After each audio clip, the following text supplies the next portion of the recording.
hablan con alguien sobre la terapia psicológica, dicen, no, yo no voy a eso porque yo no soy loco. Se lo dicen sus padres, sus abuelos, por lo general las personas mayores dicen esto. Y entonces así despertó este trabajo mi interés, que era esta problemática de por qué, si hay tantas personas que con el ojo clínico que tenemos entrenado, nos podemos dar cuenta que necesitan un psicólogo. Pero ¿por qué no va? Esa es mi pregunta, ¿por qué? ¿Qué es lo que hace que esta persona tenga todo el síntoma, toda la sintomatología necesaria para ir y no va? Entonces yo creo que esa es una pregunta que todos los psicólogos nos deberíamos hacer, y de hoy sé que vamos a trabajar aquí en Guayaquil debido a que ya saben no están aceptadas las psicología aquí. En Argentina simplemente es distinto, todo el mundo tiene un psicólogo clínico. Todo el mundo tiene un psicólogo clínico en Panamá. Bueno, entonces esa era la forma como me gusta que se aproximen a estos trabajos que nos van a tener que hacer cuando se gradúen, es verdaderamente su interés. Me interesa, me sirve, bueno, comienzo a hacerlo.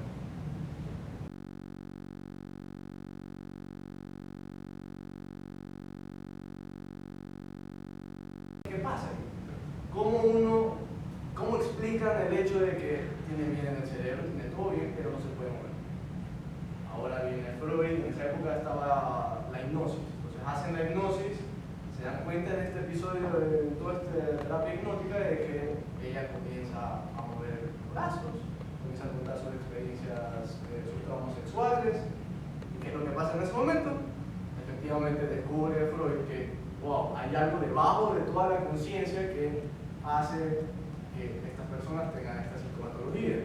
Eso es lo que descubre Juan Nau, se descubre y se hace boom. Viene otra explicación completamente distinta a los problemas psiquiátricos. Creo que acá hemos visto en neurociencias, es impresionante como los pacientes en neurociencias están perfectamente y los doctores, los psiquiatras se enfrentan con eso. ¿Cómo trato algo que verdaderamente está bien? O sea, él biológicamente está bien, pero en el discurso nos damos cuenta que no está bien.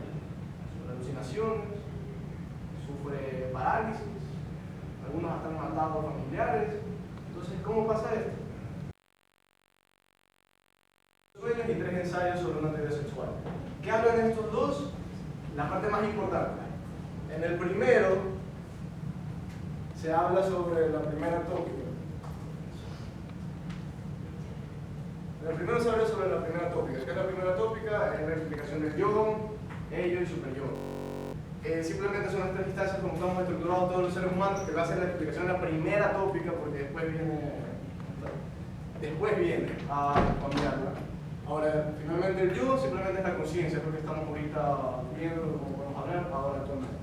El ello viene a ser el inconsciente, que es todo lo que está debajo, todo el comportamiento que nosotros no nos damos cuenta que está pasando. Y el superyo va a ser el que va a tramitar estos dos. La teoría de la sexualidad, de la infantil, que va desde la parte oral hasta, bueno, acá después encontrar las otras partes, pero específicamente hasta la parte de la maduración sexual. Que estos en 3 ensayos sobre la teoría sexual. Ahora, ¿por qué les explico esto? Porque estos dos textos son los que marcan el inicio del psicoanálisis. Lo marcan y, de hecho, autores dicen que por lo general es como el original de Freud, porque antes de eso Freud solo escribía en referencia a otros estudios. Y así comienza toda esta parte. ¿Saben cuánto gasta el Ecuador específicamente en atención psicológica? ¿Se han preguntado eso? No mucho, seguramente.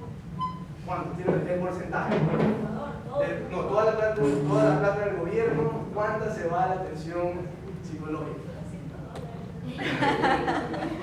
Ahí unas 10 balas. No, ¿Cuánto? 2%. 2% es cuánto fue. ¿Qué? Como el 2%. 1.2% de la plata del gobierno se va a la atención psicológica. Ya, exactamente, por eso somos privados, por eso la psicología clínica es pagada privadamente, no las instituciones, como tenemos en neurociencias, todo el mundo va allá, pero no hay otras instituciones más fuertes aparte de eso. Ahora, imagínense, Europa, ¿ustedes cuánto creen que gastan en la atención psicológica? ¿Qué? 15%. 10% de la plata del gobierno se va a la atención psicológica. Ahora, otro dato curioso. ¿Ustedes sabían que Ecuador está en el número 4 de toda Latinoamérica con el riesgo benefician más personas que en los otros países de Latinoamérica. Está en el cuarto puesto. En toda Latinoamérica. En los primeros puestos están los países capitalistas como Chile. No, Latinoamérica. Chile está primerito. Ahí está Bolivia, que no sé por qué está Bolivia, y hay todos estos países. Bueno, ahora, ¿qué nos plantea esta información? El hecho de que, ¿cómo puede ser que nosotros, si nuestro propio gobierno no nos da plata para que nosotros invirtamos en nuestra atención psicológica, ¿por qué vamos a ir? Se nos toca pagar nuestro bolsillo. Entonces, de ahí comienza todo este problema. Ahora, una parte que yo sé que a nadie le gusta, pero se las recomiendo de una forma espectacular, es la parte de metodología. Que cuando vean metodología de voz, atiendan, presten atención. Que es una forma de cómo explicarles cómo es el proyecto, que es, como este tema no es estudiado aquí en Ecuador ni Guayaquil, y de hecho, haciendo la investigación, nadie estudia esto. Me tocó hacer un método que se llama exploratorio. Que yo no voy a sacar, yo no puedo hacer una hipótesis y comprobarla. Eso es lo que significa el exploratorio. Significa que yo lo que tengo que hacer es ver qué es lo que está pasando. Para que ustedes en algún momento les interese el tema, pueden coger mi artículo científico de la bibliografía y pueden hacerlo más específico. Si no, yo puedo, mira, tú estás haciendo sobre más o menos algo por ahí. Exacto, esa es la idea, porque verdaderamente esto es un tema completamente nuevo. Ya, ahora vamos al grano. La palabra específica de todo esto se llama la resistencia. ¿Qué es la resistencia?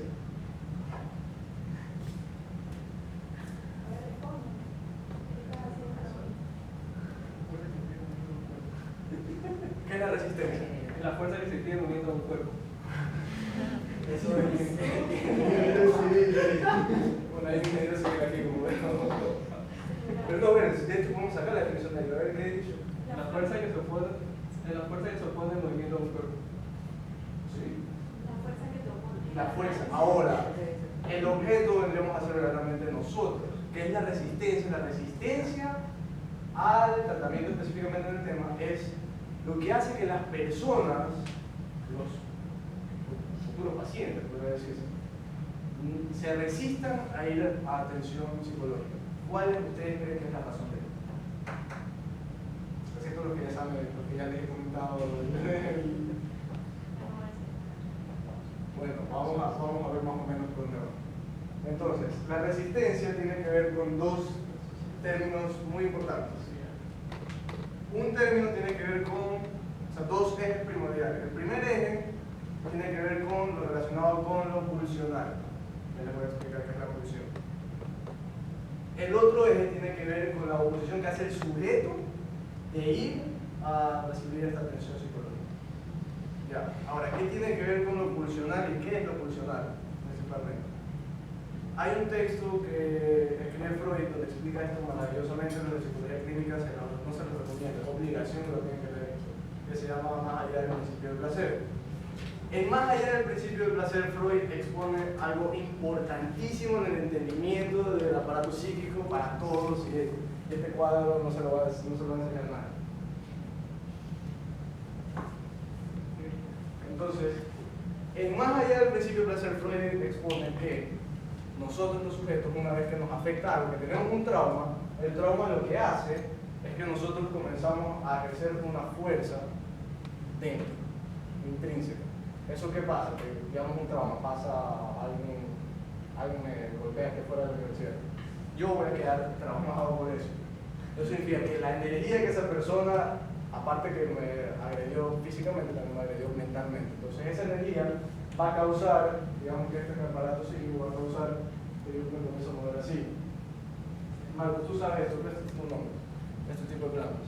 Ay, espérate. Solo sé que esa es la figura del seno. ¿Frecuencia?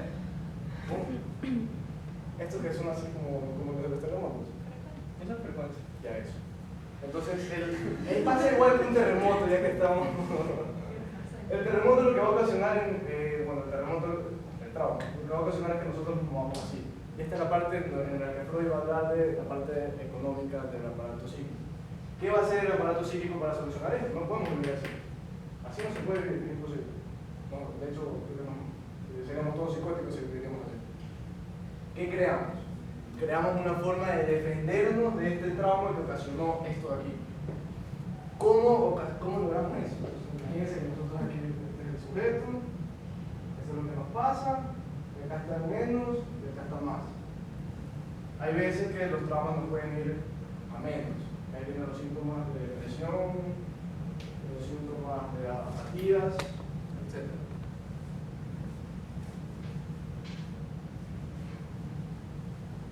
Ya, ahora, de todo esto, el sujeto, cuando le pasa estos traumas, sufren, esto aquí y va a intentar la forma de apaciguar. Ahora, aquí viene la parte más importante de todo el artículo que me costó explicarlo porque tenía que ir verdaderamente a textos más complejos. Yo no lo quise poner efectivamente por lo que me pusieron en la crítica del artículo, que era que las cintas eran viejas, entonces no, mejor dejémoslo ahí. ¿Qué es lo que pasa? Viene lo que Freud denomina como principio del placer. El principio del placer no es como la gente nos ha dicho. El principio del placer, por lo general, las personas nos dicen que es el placer. Ese no es el principio del placer. Y tampoco lo tienen solo los seres humanos, pero lo especifica muy bien en el texto. Que el principio del placer tiene que ver específicamente con la búsqueda de todo ser vivo a estar en un estado de tranquilidad, como quiero decir. Que eso de ahí, o sea, no tenga tanta Alteración. no tenga tantas alteraciones. Esa es la idea principal de todo ser vivo. En el ser humano pasa lo mismo porque nosotros tenemos la parte del inconsciente, nosotros tenemos el lenguaje, nosotros tenemos otra forma. Ahora, entonces, ¿cómo vamos a hacer esto? Ese es el principio del placer. El principio del placer se rige aparte de que nosotros vamos a buscar el placer, apaciguando eso. Ya, claro hasta ahí, el principio del placer. ¿Alguna pregunta al respecto? Ya, ahora viene la otra parte más importante que me dice en este mismo texto, que es el principio de realidad. Seguro que memorices esto porque le va a servir muchísimo. Para todo, para la vida, para los que no son psicólogos clínicos, y para los psicólogos clínicos tienen que saber que es el principio de realidad. Y esto tiene que ver con las resistencias. El principio de realidad consiste en que el principio del placer sea algo posible dentro de la sociedad. Es decir, viene un man y me pega, me saca la madre, me deja tirado en el piso. ¿Qué es lo primero que como animal yo voy a hacer? ¿Qué es lo primero como animal que yo voy a hacer? No, defenderme, es algo hasta, eso está como más apaciguado, algo que lo matar. Un animal me paga y lo quiero matar. Pero eso no es factible. Dentro de la sociedad, eso es castigado por ley. ¿Qué hacemos? El principio de realidad va a buscar que esa forma de buscar el principio del placer se haga real a través de actitudes sociales aceptables, que son, no sé, en ese caso, alejarme de esa persona. Buscar formas de apaciguar eso. Entonces ese es el principio de realidad. Ahora, las resistencias están completamente relacionadas con el principio de realidad. ¿Por qué? Porque aquí viene la otra parte, que es el síntoma. El síntoma dentro de esto es cuando hay una parte que no se puede arreglar debido al principio de placer y al principio de realidad. No se puede arreglar porque verdaderamente pasa mucho en las relaciones, por ejemplo. En las relaciones pasa mucho el hecho de que sufrió el trauma, después de esta relación no se pudo apaciguar esa frustración que tuvo el aparato psíquico. Entonces hay una parte que no se puede domar, no puede llevarse por el principio de realidad ni el principio de placer. Y eso de ahí va a salir como el famoso síntoma. Ahora, el síntoma tiene que estar sometido al principio de realidad. Y es cuando el síntoma no está sometido al principio de realidad que la gente busca por lo general la atención psicológica. Pero la buscan directamente, más rápido, como directo, porque saben que este síntoma está completamente inadaptado, necesito ayuda. Pero el síntoma puede estar, no puede ser inadaptativo, puede ser algo simplemente que te mantiene ahí suave, relajado. Y ese es el problema aquí, que cuando esas personas no van por este síntoma inadaptativo, van. El síntoma que no está adaptable, pero sigue es sufrible para el paciente, no va. ¿Alguna pregunta hasta ahora? Cuando vas al psicólogo, ya tienes estos síntomas, ¿verdad? ¿Ya? Una vez que vas al psicólogo recibes un tratamiento.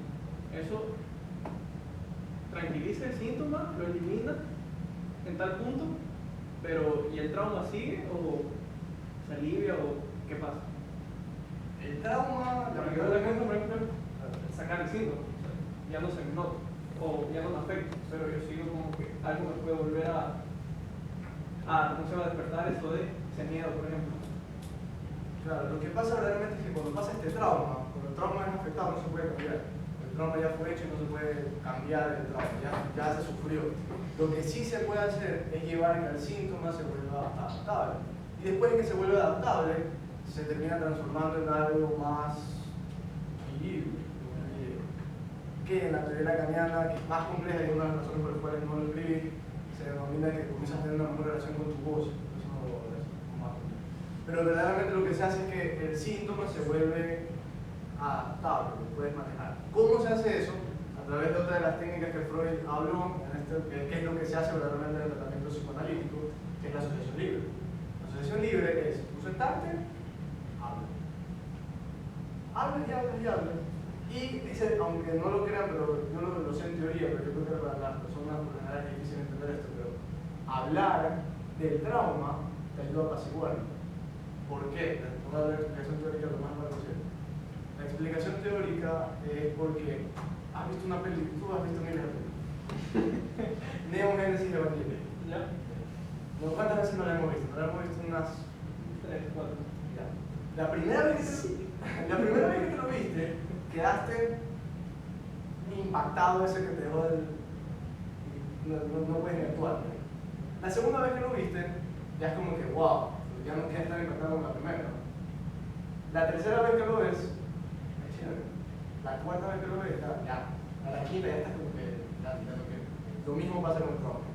Una vez que el ser se va, por eso el aparato psíquico es la cosa más inteligente que llega. Freud descubrió esto con los guerreros, con los de guerra, soldados de guerra. No está bien, Freud. La tercera desensibilización. Que lo que pasa es que él lo descubrió con ellos, porque ¿cómo puede ser posible que ellos hayan sufrido tanto y siguen teniendo pesadillas en el mismo momento? Es porque el aparato psíquico está intentando que la persona lo vuelva a recordar hasta que ya se vuelve a pasar como a ti te pasó con Genesis. Llega un punto que ya. Y eso así funciona la asociación libre en el caso de los traumas, según Freud. Ya, ahora, la parte también interesante de explicar es la asociación libre y su relación con la resistencia. La asociación libre, bueno, aquí tiene que quedar claro el hecho de que la resistencia es del lado del principio de realidad, no del principio de placer. El principio de placer tú vas a buscarlo de la forma más directa. Las resistencias se van del principio de realidad, tienen que obedecer las normas. No obedecen las normas, no es una resistencia. Las resistencias son más relacionadas con el principio de realidad. Ahora viene la asociación libre. La asociación libre es lo que acabé de nombrar ahorita, de irte, sentarte y hablar. El famoso diván, que te acuestas y hablas. Actualmente en la teoría lacaniana ya no se hace de esa forma tan específicamente, te dan el pase, es distinto a Freud. Ya yo creo que es factible decir, no sé, mis colegas me pueden corregir si me equivoco, el hecho de que ya casi nadie es psicoanalista freudiano, porque eso verdaderamente es igual que existe. Claro, existe, yo sé que en Alemania sigue también, pero actualmente lo que se hace es más el psicoanálisis lacaniano y también otras derivaciones. Ya, bueno, entonces, la asociación libre es esto, sentarte a hablar. La resistencia, el problema es que la resistencia va a impedir que la gente hable. Entonces, uno llega, se acerca y no habla. O peor aún, no van. Cuando no van es porque tienen estas resistencias alzadas. No quieren toparse con el síntoma. No quieren toparse con esa parte del síntoma que a ellos por lo general les molesta. Que por lo general el síntoma va a ver. Ya. Sí, yo tengo esto donde se ubica en el principio de moral. ¿El principio? De moral. En el principio de realidad. El principio de realidad tiene que ver con absolutamente todo lo que a ti te hace mal, te hace ético, te hace vivir dentro de una sociedad. Entonces, uno no puede dejarse llevar solo por el principio de placer. Tiene que ser sometido a este principio de realidad, que por lo general hay una de lo que se denomina el psicoanálisis, que es la castración. El hecho de que no puedes hacer todo lo que quieres, tienes que someterte a una ley. Por eso son ejemplos que complejan la Depende de qué texto te refieres. El psicoanálisis es así, porque es normal. Tienes que ir leyendo con seguimiento, porque si no, entran en las conclusiones de los profesores. También tiene explicación, dice el psicólogo. ¿Qué cosa? También tiene explicación, dice Que no solo ser. Pero no, o sea, el complejo de prestación llamado ya a sí mismo complejo, ya se refiere a otra cosa. ¿No? Sí. Ya cuando se le aumenta esa otra palabra, ya se refiere, ya vas por otro lado. Castración, sí, lo vemos la frustración actual, que toda la vida, en cualquier momento, de que no se puede hacer lo que quieras. Bueno, ahora para entrar ya a los cuadros. ¿Cómo se hizo todo esto? ¿Cómo intenté comprobar esto aquí? Fue a través de una encuesta, que yo creo que bastante les llegó la encuesta, me respondieron 308 personas y la encuesta es basada específicamente en las siguientes preguntas. La parte más importante era, ¿alguna vez has recibido atención psicológica? Aquí quería saber si es que has recibido o no has recibido. Ahí se divide en dos secciones la encuesta. La primera sección es en relación a los que se han ido y por qué motivo fueron y a qué edad fueron. Y la otra es si es que ustedes creen que deberían. Y ahí es donde se ven las resistencias. En tu investigación quizás no encontraste algún factor cultural que es el que impide también que vaya, o sea, lo del psicólogo, porque por ejemplo Ecuador es un país bastante colectivista, donde en este caso la familia sería tu psicólogo, ¿no? Porque las personas, por lo menos en este país, como que, sí, ¿para qué necesitas un psicólogo? Habla conmigo. O ¿para qué vas a ir a un psicólogo si todavía no estás loco? Ajá, y eso es como que es algo más de un ámbito cultural de nuestra cultura latina y ecuatoriana. O sea, verdaderamente eso es una mala concepción de creer que otra persona te puede atender que no sea psicólogo clínico. Y yo sé que culturalmente es esto, y de hecho lo puse aquí en la encuesta, pero fue interesante saber que esa no es la razón por la cual no van. Curiosamente me respondieron casi que el 50% hombres y 50% mujeres. No me pregunté cómo logré eso, pero lo logré. Ya, ahora, si es que ha recibido atención psicológica, esta parte me pareció interesantísima porque sale que más o menos un 60%, más un 58%, creo. 58% sí ha ido a recibir atención psicológica y el otro nunca en su vida ha recibido atención psicológica. ¿A qué edad usted recibió atención psicológica? Esta es una parte que se interpreta en el artículo, que es que lo recibieron mientras eran adolescentes. Y yo creo que, si se han dado cuenta, actualmente existe una dilatación de la adolescencia, que lo dice en un texto. Sí, ahora ya no termina la adolescencia, antes terminaba los 18 años porque a los 18 años sale de la casa, te fuiste, no te dan más plata. Ahora actualmente no es así. Actualmente se dice que la adolescencia se ha dilatado hasta los 24 años. Entonces, curiosamente, esto quiere decir que las personas que han ido a recibir atención psicológica han ido en su época de adolescencia. ¿Qué quiere decir esto? Que probablemente no han ido con una demanda propia. Probablemente, eso no está comprobado porque eso no especifica muy bien. Pero ¿tú crees que eso también tenga que ver con las clases sociales? Sí, específicamente, acá en el texto sí especifica que la clase social era de media alta, por el hecho de que tenían internet y celulares. De esa forma se interpretó. No era una forma adecuada, pero hay más. That's racist. Bueno. Ahora, esta es la parte que estabas preguntando, que era cuál fue el motivo por el cual acudió atención psicológica. La razón por la cual no fueron es por problemas familiares. Eso quiere decir que va conectado con esta parte de la adolescencia. ¿Estuvo satisfecho con la atención psicológica que recibió? De hecho, hubieron 42 personas que dijeron que no estuvieron satisfechos. Ahora esta parte es la otra parte importante, porque ustedes saben que el tratamiento tiene que tener un seguimiento. Y por lo general el psicoanálisis no se termina cuando él decide, se termina cuando le dice, si es que le dice que termine. Ahora, ¿por qué dejó de asistir a la atención psicológica? La respuesta fue porque solucionaron sus problemas que tenían en ese momento. Eso es lo que ellos dijeron. Y de hecho, hay una opción que era el psicólogo medio de alta. Entonces quiere decir que ellos tomaron la decisión de dejar el tratamiento. Es decir, no lo tomó un profesional, ellos mismos. O sea, ellos consideraron haber estado curados. Exactamente. Ellos dijeron, ya estoy curado, ya no voy a ir más. Nunca más. Ahora, ¿cuál? ¿Qué dicen? Considera, esta es la parte más importante donde se ve la resistencia. ¿Considera que debería recibir atención psicológica? ¿Ustedes qué responderían aquí? Sí. ¿Quién dijeron sí? Nadie le va a decir no si la presentación es Pero bueno, curioso que lo Se dejan llevar. pero curioso que lo puntúe la clase de la hoy porque tiene que ver mucho. Ustedes, los que dijeron que sí, van a atención psicológica, no es necesario que lo respondan, pero bueno. Responden, no tengo plata para invertir. Esta es la parte donde se ve la resistencia. ¿Cómo es posible que alguien diga que considero que debería ir, pero no voy? ¿Por qué? ¿Cuál es la razón? Según las estadísticas, el motivo por el cual la persona acudiría, la gran mayoría dice que acudiría por problemas familiares, ansiedad y depresión. Depresión actualmente es uno de los problemas más grandes según la OMS dentro de todo el mundo. Ahora, la verdadera pregunta es, ¿por qué las personas que dijeron que sí no van? ¿Qué ideas le dan? Ideas de portar, quizás en la vida, portar, o al otro. No, preferencia o nada. Pero bueno, eso es un error que pudo haber puesto ahí mejor en la pregunta y ya hacerse daño a vivir. Bueno, entonces, las razones, esta es la parte interesante y esta es la parte que es lo que me dio más a interpretar.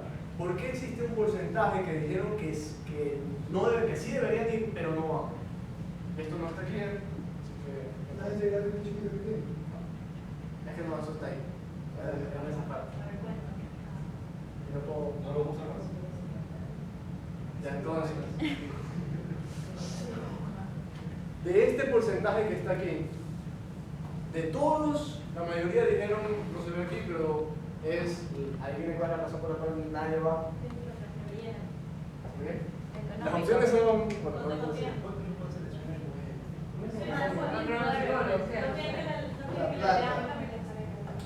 Económico, sí. IVA, eso es porque te dije. Porque yo me puedo curar solo, eso. Sí. No, tranquilo. Exactamente, eso es lo que más me preocupó, el hecho de que Me puedo curar, eso se me va a pasar. el 30%, exactamente, para mí el 30%, que es la gran mayoría, no van a atenderse por el hecho de que ellos consideran que se pueden solucionar sus propios problemas solos.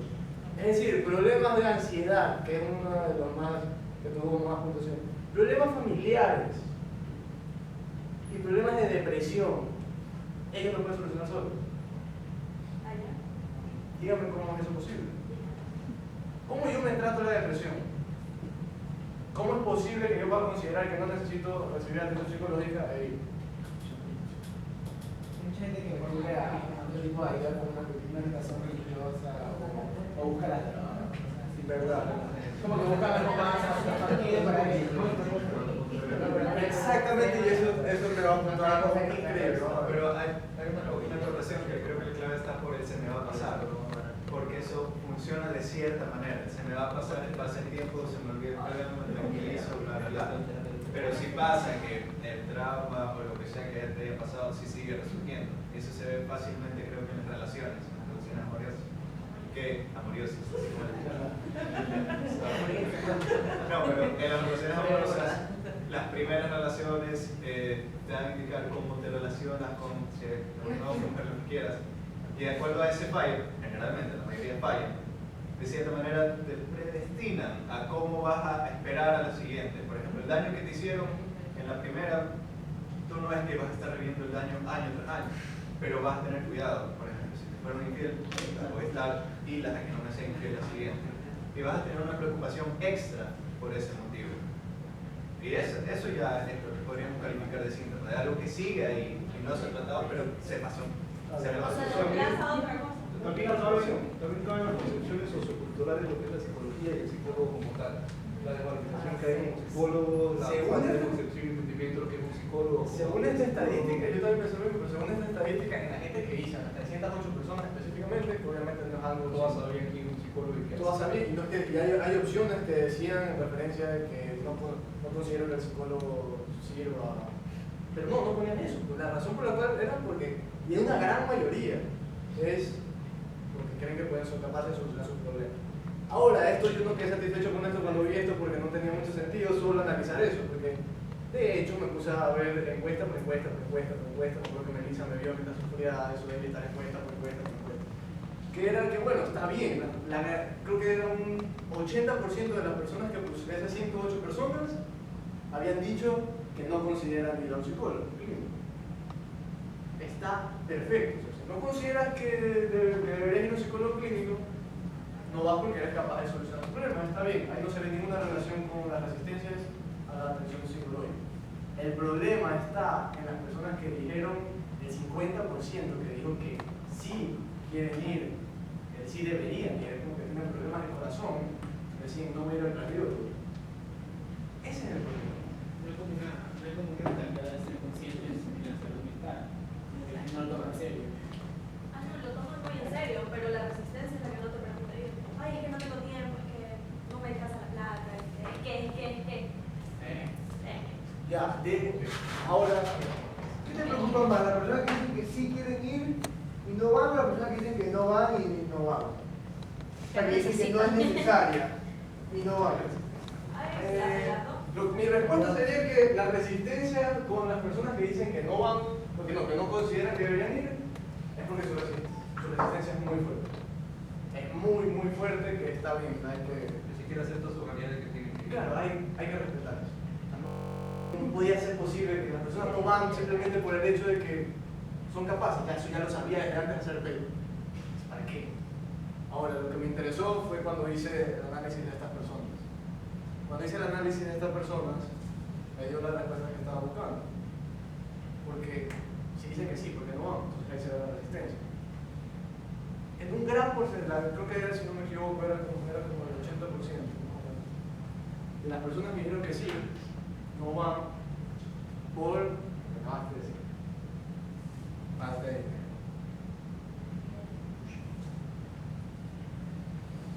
las personas que han estudiado psicoanálisis alguna vez saben que la relación entre el dinero y la persona es muy importante, porque se ve cuánto uno valora el hecho de tratarse. Entonces, la traducción que yo le hice a esto no fue que son pobres, porque ya como lo hice una pregunta hace un rato con Faye, es que estas personas sí tienen plata, porque fue hecho una clase media alta. No es que no tienen dinero, es que piensan que no lo vale.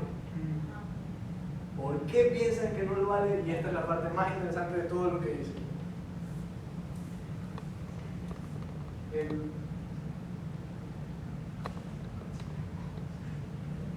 una moneda.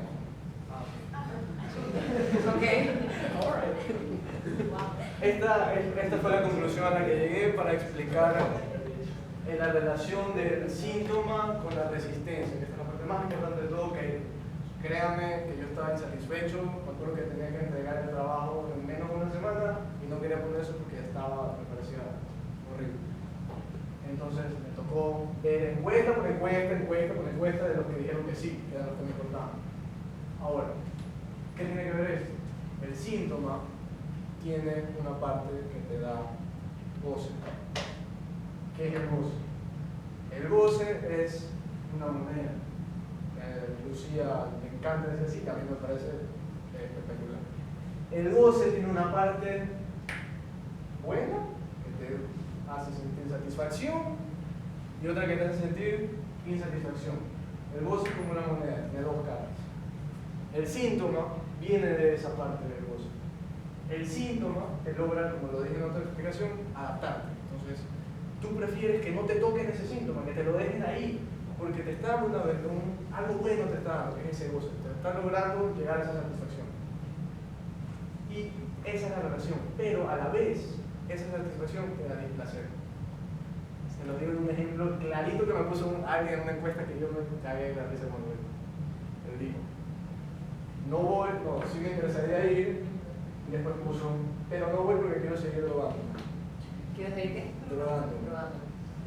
¿Qué quiere decir eso? La persona acepta que tiene un problema con las drogas. Específicamente lo dejó escrito. Y se tomó la molestia de escribir porque existía la opción de solo poner otros y punto. No, escribió, quiero seguir drogando. ¿Qué significa eso? Su síntoma, drogas, sabe que lo tiene, le da una satisfacción. Las drogas por lo general tienen que ver mucho con el lado de la apatía, de estar lejos de no ser algo, no irse por el lado del ideal, sino irse por el lado del goce. Pero esta persona, como probablemente es lo único que conoce en este momento, es el síntoma de las drogas. Entonces no lo quiere dejar ir, porque sabe que si va a análisis, si va a atención psicológica, va a tener que ceder ese síntoma de las drogas. Entonces, esa es la conclusión a la que llegué, que las resistencias que producen estas personas, viene con una definición que Freud lo llama como el beneficio de la enfermedad, que es que yo prefiero estar con un síntoma y ganar algo de lo que puedo de ese síntoma. Un ejemplo claro es con la histeria, con las histéricas, que siempre consiguen lo que quieren cuando hacen y consiguen lo que quieren. Nosotros qué vemos, yo tengo pelada, cuando me dan estos berrinches, tú no tienes y ves eso y ya toma lo que quieres, pero verdaderamente, ¿qué es lo que está pasando? Ella está mostrando un síntoma de berrinche de la histeria, de enfermedad de la histeria, y el síntoma es ese berrinche. Y la persona lo que no quiere es ir a análisis porque se lo va a quitar. En vez de, si va a análisis, si va a recibir atención psicológica, lo que va a pasar es que este síntoma sea adaptativo. Eso es lo que no saben. Piensan que se lo van a quitar, que el síntoma va a desaparecer y ya no va a tener la forma de cómo ganar y conseguir lo que quiere. Entonces esa fue mi conclusión, verdaderamente, que la relación con el síntoma viene del beneficio de la enfermedad. Yo no quiero ceder esa parte del síntoma porque gano algo. Pero a la vez también lo ayuda a defenderse del trauma.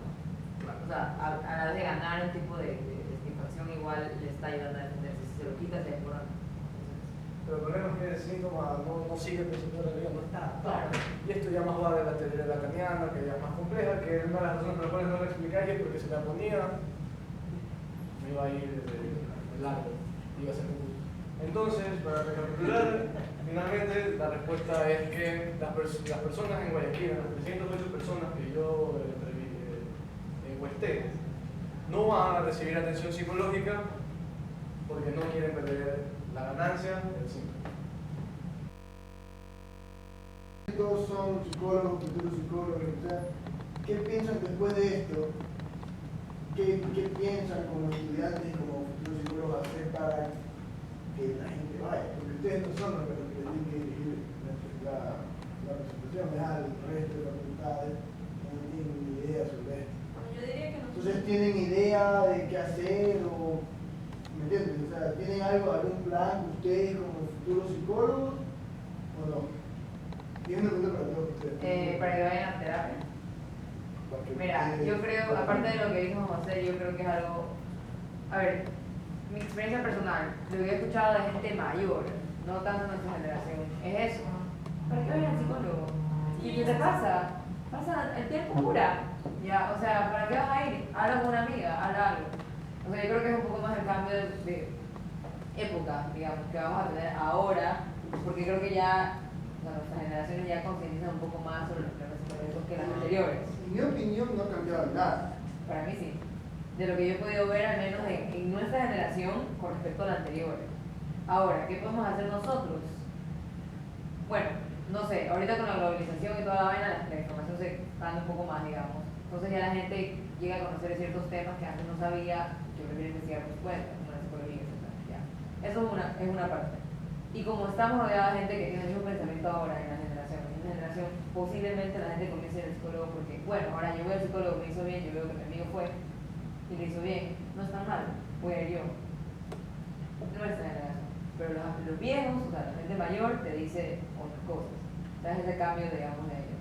Que hay que no esperarlo, podemos fomentarlo con charlas, etcétera, pero se va dando poco a poco también solo.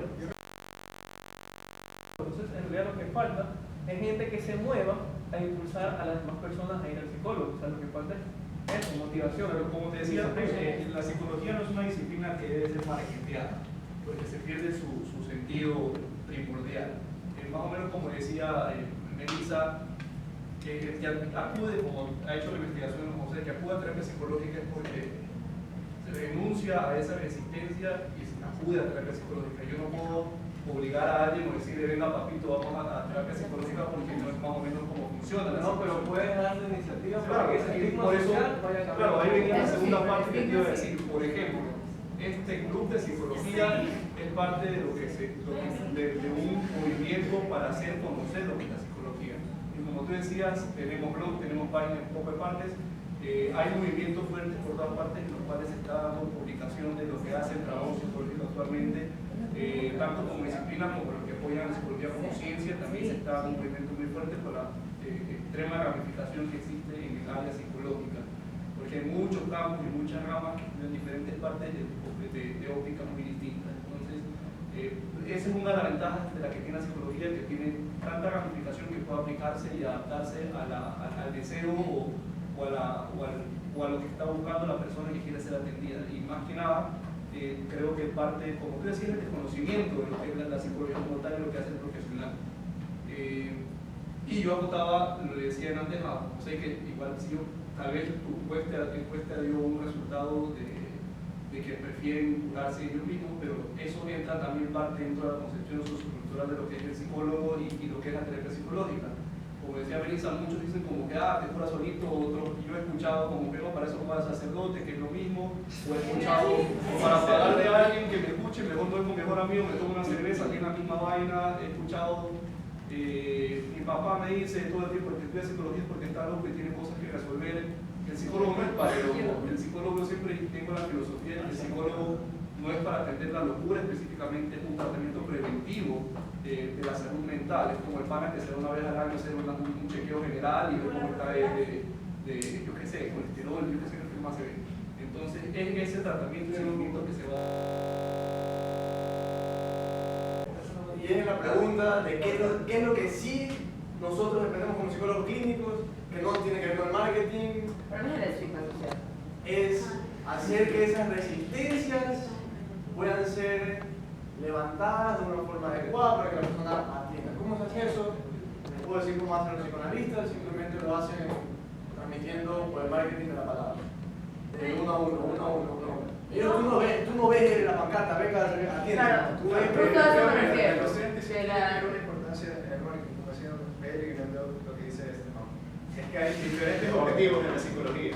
Y la pregunta de yo enfocaba en psicología en general, mientras la de Eduardo la vi más como enfocado a marketear con una terapia psicológica, en la cual sí hay un peligro de decir, esta terapia, mi corriente, esta es mejor, esta te va a curar, esta te va a sanar. Pero otra cosa es marketear la psicología como tal. Es que el problema principalmente es que nuestra querida grandísima sociedad, nuestros antecesores, antes tuvieron nuestra carrera. Y es parte de nosotros que nos vamos a graduar, ponernos la camiseta y hacer lo mejor que podamos. Y vamos a ponerlo en palabras, vamos a ponerlo en concreto. ¿Cómo se hace lo mejor lo mejor? Leyendo. Manteniéndote activo en las distintas escuelas que ustedes quieran hacer. Si no leen, por favor, no se gradúen. Si no leen, no se gradúan. No compliquen, no me compliquen a mí como psicólogo clínico, no compliquen a los que sí están leyendo, no compliquen a los actuales. Si no leen, y es un grato honor con mis colegas de profesión de vida y de compartir esto que verdaderamente me costó bastante, sobre todo esa parte en la cual no estaba de acuerdo con lo que me estaba diciendo, tuve que ir a dar ese paso extra de leer esas encuestas. Y bueno,